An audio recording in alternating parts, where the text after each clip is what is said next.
السلام علیکم سامعین، 13 ربیع الثانی کی تاریخ شروع ہو چکی ہے، 28 اکتوبر ہے۔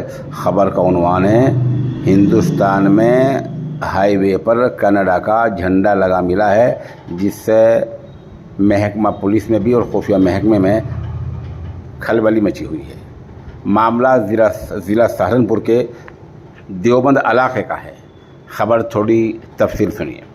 ہندوستان اور کینیڈا میں سیاسی تلخیوں کے بیچ سہارنپور مظفر نگر اسٹیٹ ہائی وے 59 پر کینیڈا ملک کا جھنڈا لگا ہونے سے خفیہ محکمہ اور پولیس میں ہڑکمپ مچا ہوا ہے۔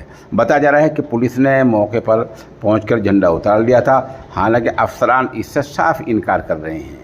یہ تصویر آپ دیکھ سکتے ہیں۔ یہ تھانہ ننگلا علاقے کے کھٹولی روڈ پر لگے سائن بورڈ کے اوپر کینیڈا دیش کا جھنڈا لگا ہوا تھا۔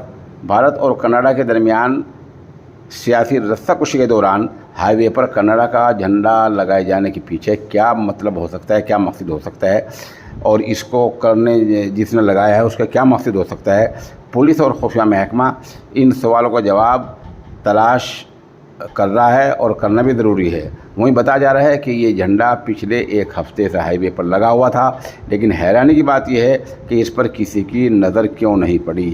بتا دیں کہ اس جگہ سے کچھ دوری پر ہی گاؤں پنیالی ہے، جہاں علاقے کا بڑا گردوارہ بھی موجود ہے۔